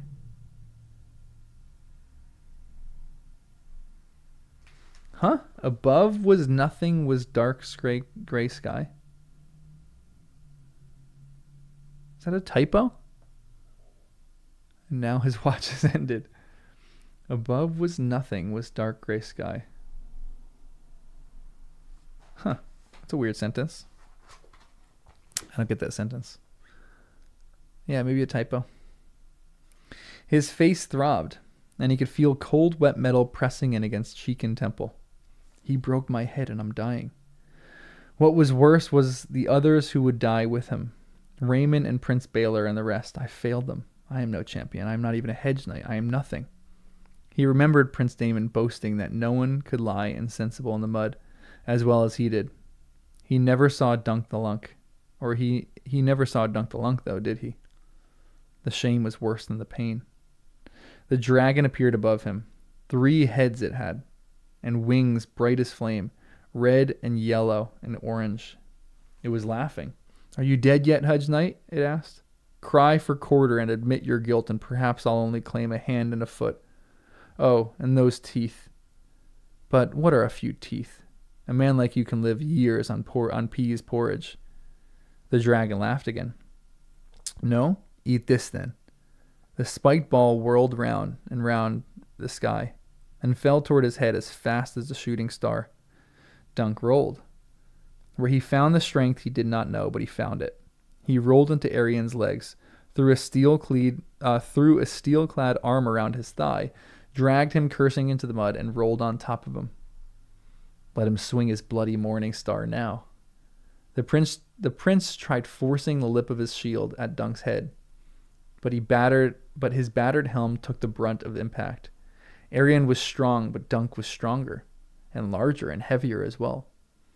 He grabbed hold of the shield with both hands and twisted until the straps broke. Then he brought it down on top of the princeling's helm, again and again and again, smashing the enameled flames of his crest. The shield was thicker than Dunk's had been. Solid oak bended with iron. A flame broke off, then another. The prince ran out of flames long before Dunk ran out of blows. Arian finally let go the handle of his useless morning star and clawed for the poignard at his hip. He got it free of its sheath, but then Dunk wanged his hand with the shield, and the knife sailed off into the mud. He could vanquish Sir Duncan the Tall, but not Dunk of Flea Bottom. Dang, I like that line. The old man had taught him jousting and swordsplay, but this sort of fighting he had learned earlier in shadowy wines and crooked valleys behind the city wine sinks. Dunk flung the battered shield away and wrenched up the visor of Arian's helm. A visor is a weak point, remembered Steely Pate saying. The prince had all but ceased to struggle. His eyes were purple and full of terror. Dunk had a sudden urge to grab one and pop it like a grape between 2 steel fingers, but that would not be knightly. Yield, he shouted. This is yeah, he's a scrapper. I like this. This reminds me a little bit of the Martell and the mountain fight. It's kind of crazy. I yield, the dragon whispered, his lips barely moving. Or he whispered this. Dunk blinked down at him. For a moment, he could not credit what his ears had heard. It is done then. Or is it done then? He turned his head slowly from side to side, trying to see. His vision slit was partly closed by the blow that had smashed into the left side of his face. Yeah, John and Ramsey for sure. I know. I don't want him to get his head crushed. Well, maybe he will. I don't think Dunk is going to do that. I don't think Dunk has that in him. Actually, he does have it in him, but I think he's too kind. He's not like the mountain. His vision slit was partly closed by the blow that had smashed into the left side of his face. He glimpsed Prince Makar, mace in hand, trying to fight his way to his son's side. Baylor Breakspear was holding him off. I love that. Dunk lurched to his feet and pulled Prince Arian up after him. Fumbling at the lacings of his helm, he tore it off and flung it away. At once, he was drowned in sights and sounds, grunts and curses, the shouts of the crowd. One stallion screaming while another raced riderless across the field. Everywhere steel rang on steel. Raymond and his cousin were slashing at each other in the front of the viewing stand, both afoot. Their shields were splintered ruins. I love Raymond. I love Raymond so much. The green apple and the red apple, both hacked to tinder. One of the Kingsguard knights was carrying a wounded brother from the field. They both looked alike in their white armor and white cloaks. The third of the white knights was down, and the laughing storm had joined Prince Baelor against Prince Maekar. Mace, battle axe, and longsword clashed and clanged, ringing against helm and shield. Maekar was taking 3 blows for every one he landed, and Dunk could see that it would be over soon. I must make it end before more of us are killed. Prince Arian made a sudden dive for his morning star. Dunk kicked him in the back and knocked him face down, then grabbed a hold of one of his legs and dragged him across the field. By the time he reached the viewing stand where Lord Ashford sat, the bright prince was brown as a privy. Dunk hauled him onto his feet and rattled him, shaking some of the mud onto Lord Ashford and the fair maid. Tell him.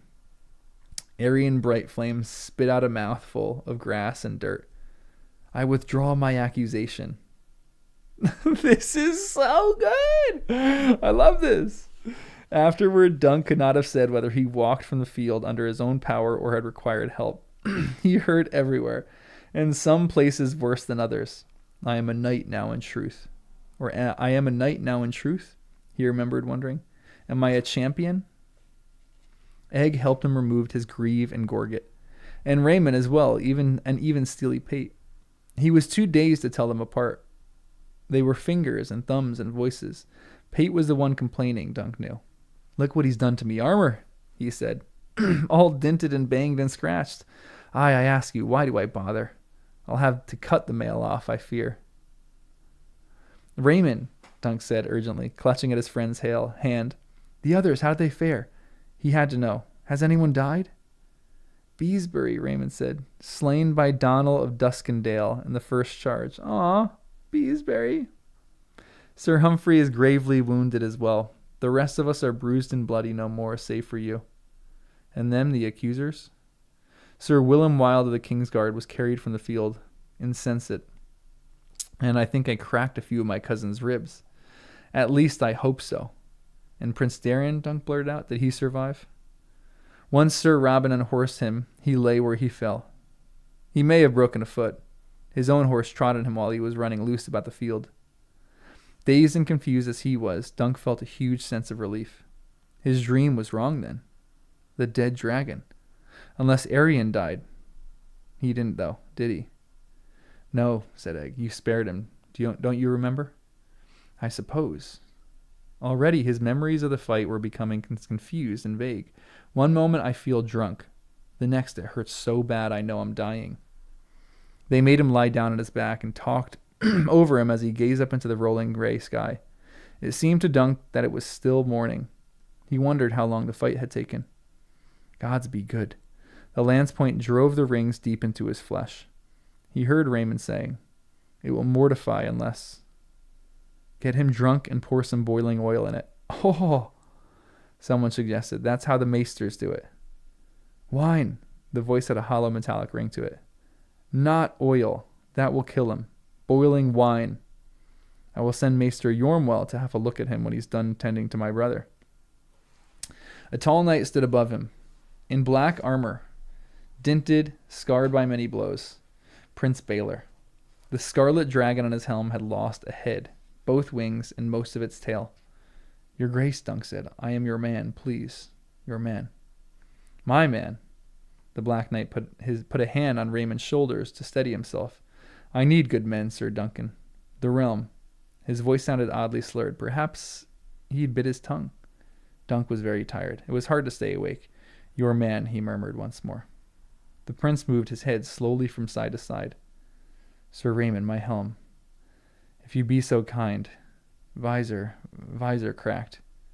And my fingers feel like wood. At once, your grace. Raymond took the prince's helm in both hands and grunted. Goodman Pate, a hand. Is he going to die?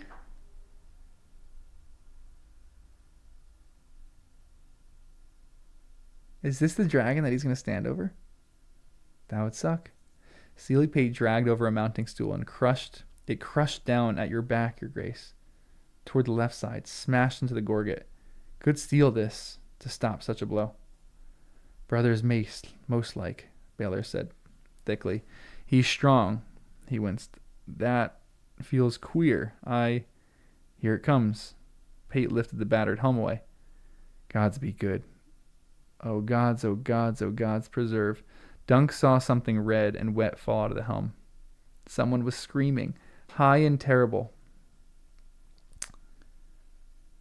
Against the bleak gray sky swayed a tall prince in black armor with only half a skull.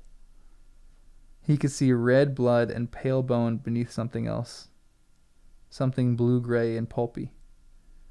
A queer, troubled look passed across Baylor Breakspear's face, like a cloud passing before the sun. He raised his hand and touched the back of his head with 2 fingers, oh so lightly. And then he fell.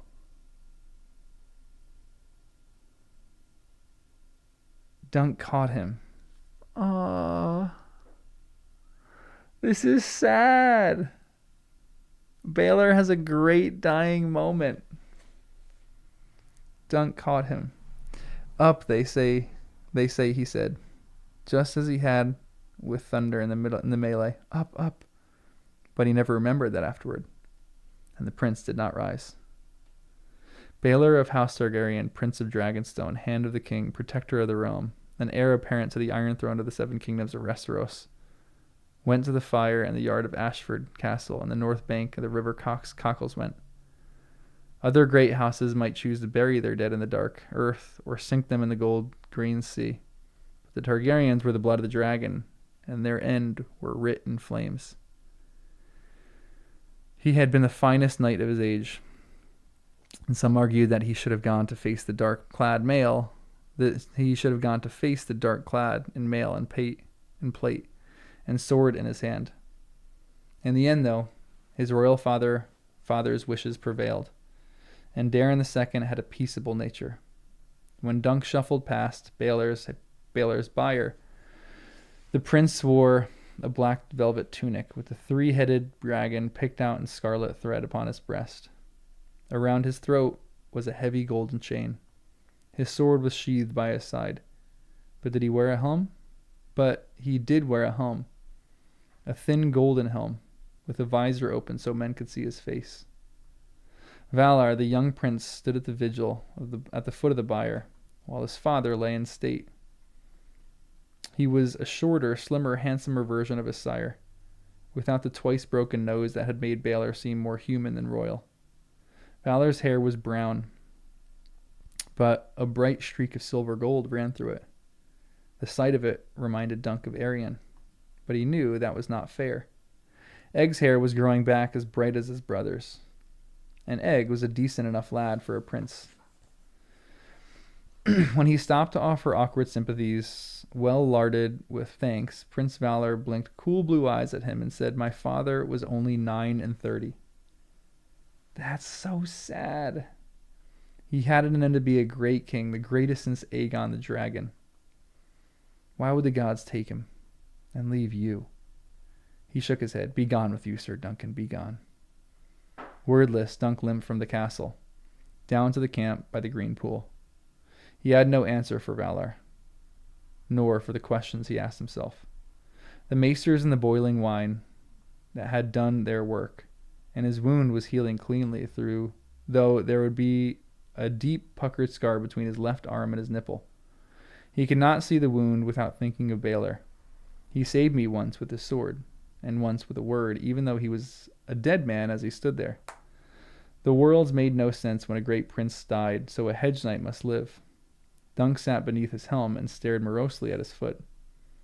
When 4 guardsmen in the royal livery appeared in his camp late one day, he was sure they had come to kill him after all. Too weak and weary to reach for his sword, he sat with his back to the elm, waiting. Our prince begs the favor of a private word. Which prince? Asked Dunk wary. This prince. A brusque voice said before the captain could answer, Maekar Targaryen walked out from behind the elm. Dunk got slowly to his feet. What would he have of me now? Maekar motioned, and the guards vanished as suddenly as they had appeared. The prince studied him for a long moment, then turned and paced away from him to stand beside the pool, gazing down at his reflection in the water. I have sent Arian to Lys, he announced abruptly. A few years in the free cities may change him for the better. Dunk had never been to the free cities, so he did not know what to say to that. He was pleased that Arian was gone from the Seven Kingdoms, and hoped he never came back. But that was not a thing you told a father of his son. He stood silent. Maker turned to face him. Some men will say, I meant to kill my brother. The gods know it is a lie, but I will hear the whispers till the day that I die. And it was my mace that dealt the fatal blow. I have no doubt. The only other foe he faced in the melee were 3 Kingsguard, whose vows forbade them to do any more than defend themselves. So it was me. Strange to say, I do not recall the blow that broke his skull. Is that a mercy or a curse? Some of both, I think.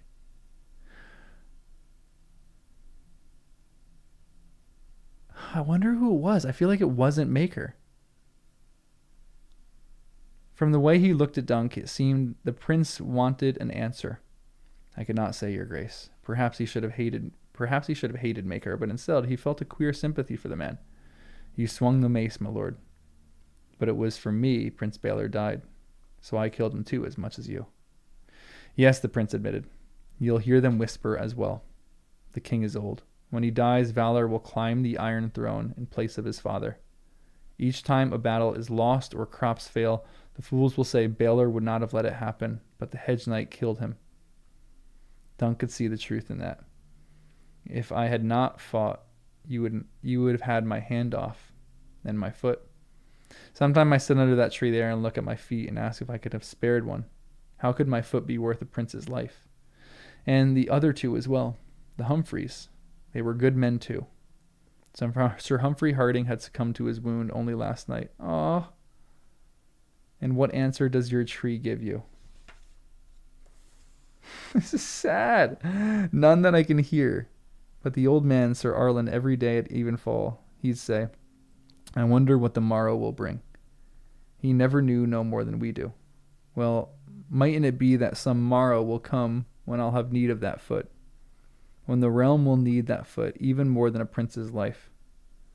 Maker chewed on that at a time, mouth clenched beneath the silvery pale beard that made his face seem so square. It's not bloody likely, he said harshly. The realm has had many hedge knights. Many has had as many hedge knights as hedges, and all of them have feet. If your grace has a better answer, I'd want to hear it. Maker frowned. It may be that the gods have a taste for cruel japes. Or perhaps there are no gods. Perhaps none of this had any meaning. I'd asked the High Septon, but last time I went to him he told me that no man can truly understand the workings of gods. Perhaps he should try sleeping under a tree, he grimaced. My youngest son seems to have grown fond of you, sir. It is time he was a squire, but he tells me he will serve no other knight but you. He is an unruly boy, as you will have noticed. Will you have him? Me? Dunk's mouth opened and closed and opened again. Aegon, I mean? He is a good lad, but, your grace, I know you honor me, but I am only a hedge knight. That can be changed, said Maker. Aegon is to return to my castle at Summerhall. There is a place there for you if you wish. A knight of my household. You'll swear your sword to me, and Aegon can squire for you. While you train him, my master at arms will finish your own training. This prince gave him a shrewd look. Your Sir Arlen did all he could for you, I have no doubt, but you still have much to learn. I know, my lord. Dunk looked about him. At the green grass and the tall reeds and tall elm. The ripples dancing across the surface of the sunlit pool. Another dragonfly was moving across the water, or perhaps it was the same one. What shall it be, Dunk? He asked himself. Dragonflies or dragons? A few days ago he would have answered at once. It was all he had ever dreamed, but now the prospect was at hand. It frightened him. Just before Prince Baylor died, I swore to be his man. Presumptuous of you, said Maker. What did he say? That the realm needed a good man. That's true enough. What of it?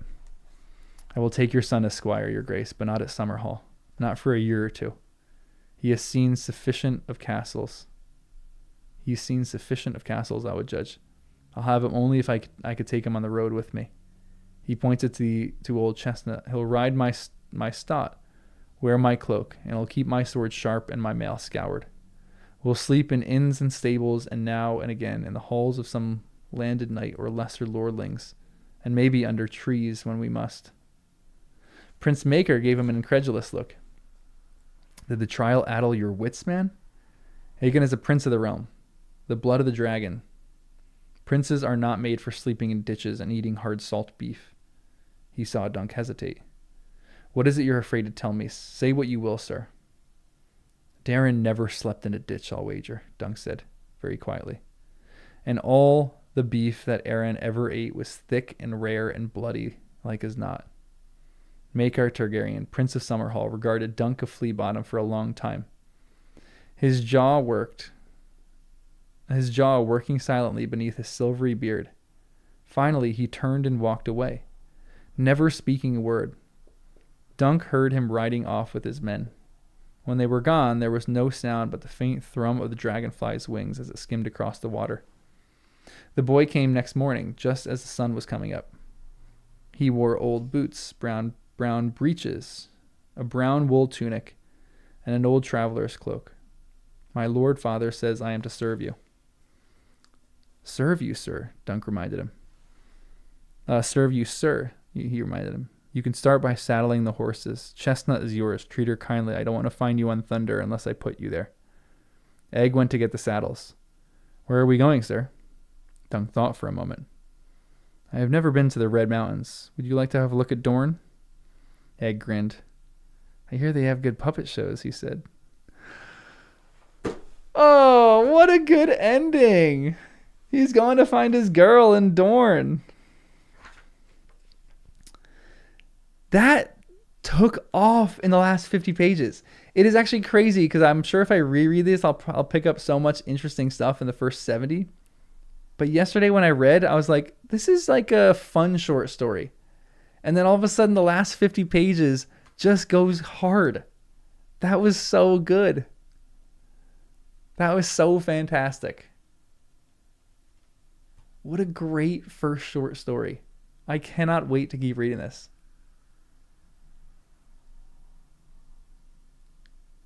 Man, this is really, really great. I like they should like all kings should do something like Dunk does. Like if you are in the royal line, you should go be a Hedge Knight squire for 2 years. This is like, you know, what the Amish do when they like send their kids out into the world, whatever it's called, just to go like live. It's such a fun story. Really, there's a lot of setup in this story. I feel like it'd be fun on a reread. Because even the moment that I missed when what's his face was in the bar drunk, I totally missed that. That's so funny. What a good story. I was very, very entranced with that story at the end.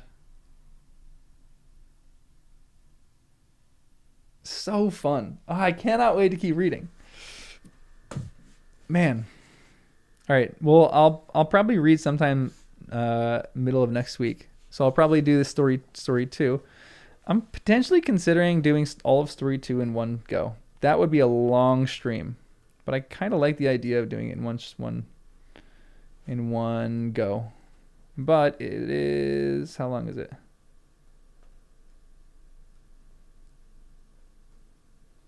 It is pretty much the same. It's a little bit less. No, it's actually the same. Yeah, good characters. It is a story filled with heart. I like that. I did not expect that either. But that was good. Thanks for the thanks. I'm glad you liked the read. That was a fun story. I really, really enjoyed that. So we'll do the next one sometime this week, potentially the next weekend, and then we'll just keep plowing through. I'm pretty excited to keep reading. This is a fun story. I'll probably make a video or 2 about this week sometime, just yapping about something in the story.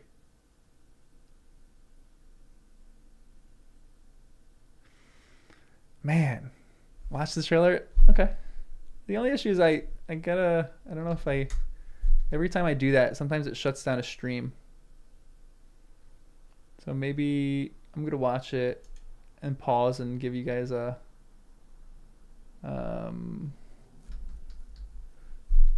Night of the Seven Kingdoms trailer. I'll watch it like this. I'll turn the volume on a little bit for my desktop and just turn it real low so it doesn't get me. And then I'll give you guys screenshots. Oh, that's literally the first shot.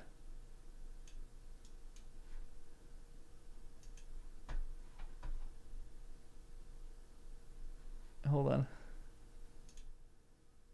That's great. The first little shot.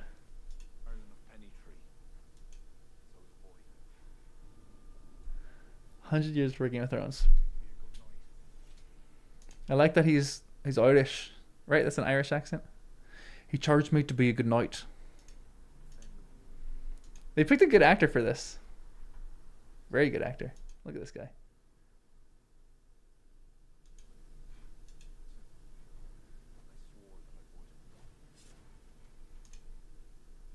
Huh. Are you Baelor Targaryen? Is this his actual trial? Or are they gonna do something where like he is? Maybe that's the other story. Oh, there's a cup with the wings. Love that.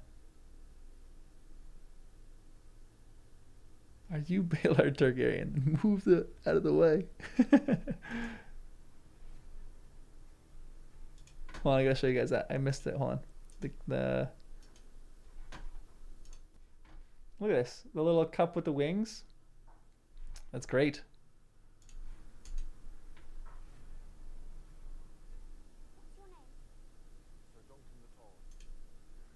Oh, look at Egg. He's so cute. That's a great actor they picked for him.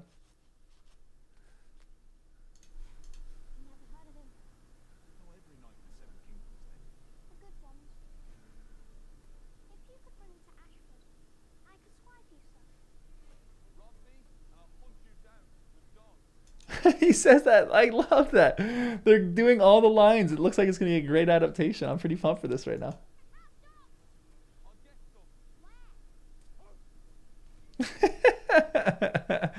This is great. I love this. It's going to be so good. Oh, wait. Who is this? This is Arian?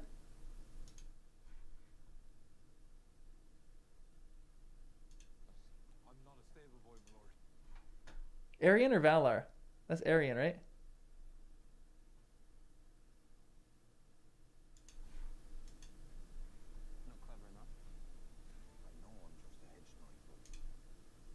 That's Arian, okay. Oh, here's what's your name? Tillsdale? What was her name again? Also, look at this. Look at this puppet. That's insane. I did not expect it to be that.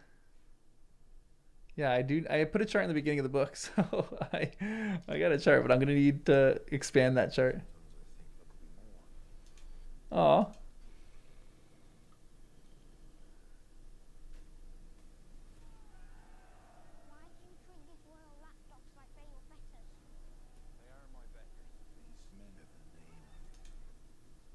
Yeah, they did make the puppet huge.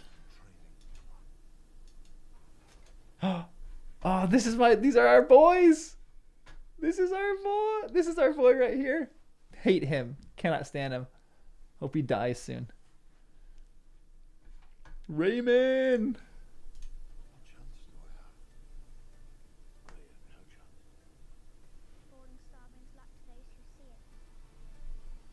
Oh, there's the shield. Love that. Looks great.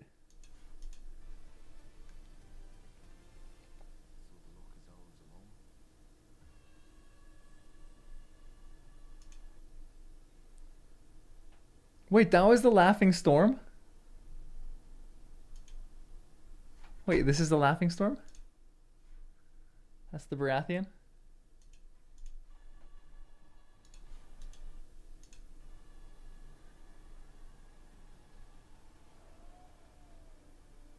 Huh. The set looks so cool. Oh, look at this. Look at this. This is so cool. Here's Raymond right here. One of the bees. I'm guessing this looks like a Beesbury right here. This looks like Sir Dunk. Look at the. Oh my gosh. I want to be a Baratheon. That looks sick. I love that. Oh, that's sick. Here he is. The Laughing Storm.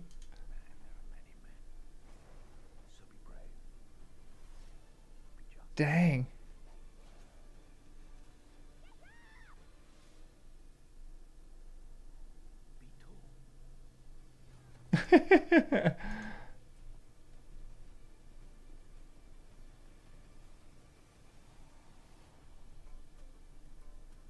Looks great. Oh, that looks so good.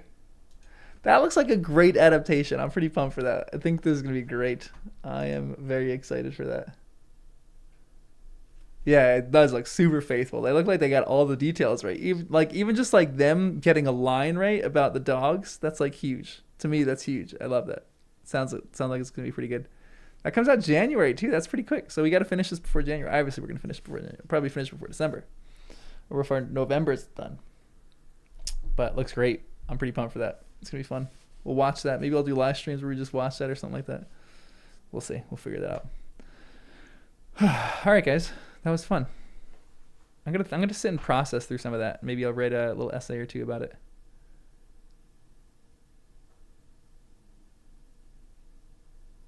It's just this story. Oh yeah. Wait. What do you mean it's just this story?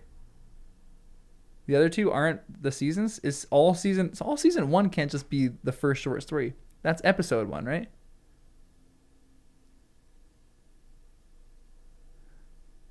So season 1 is just going to be the first short story? Wow. I feel like they need to add in some stuff then. I feel like that would be a good episode compared to like what other Game of Thrones stuff they've done where they move it quick. Well, sometimes they don't move it quick. But that might be tough to do that as a full season. Maybe not. Yeah, which I actually don't mind. I like them going into a little more detail for here and there. Like, show me a little bit more romance, you know? Show me a little bit more, like, discussion with the Baratheons. I would have liked if this was a little bit more in detail. But it was like a perfect short story or a novella. That was great. Yeah, give me more Laughing Storm. Give me more Laughing Storm all day, every day. That was great. Ah, dang. All right. Well, we'll still read the other two, but maybe I'll reread that on my own time. Just think through some things in there. Yeah, do like his little backstory as a child. Yeah, I feel like they'll do that. A little Flea Bottom flashback. One of the episodes will definitely be like a Flea Bottom flashback. Because then it's going to show him being a scrappy fighter, and then in the end, he's probably going to, that's going to be how he wins. He's going to, like, as a kid, he's going to, like, have something like a shield and, like, be, like, on his back. He'll grab someone's legs and then hit him with a shield or something like that, or hit him with something like a piece of wood, and that's going to be how he defeats the Targaryen. So that's going to be good. All right. Well, we got until January. We're going to watch that. All right, guys. I'm going to jump off. Gonna go hang out. It was fun reading with you guys. Thanks for just chilling and watching. This was really fun. And I'll probably see you guys at Lord of the Rings tomorrow sometime, because we're doing that at afternoon at 1 o'clock. 1 o'clock in the afternoon on a Sunday, reading Lord of the Rings. So I'll see you guys then. Thanks for joining, and have a great weekend. Have a great rest of your weekend night. Have a great night, guys. Everyone, I'll end it with a little Knights King. The Night King. Later, guys.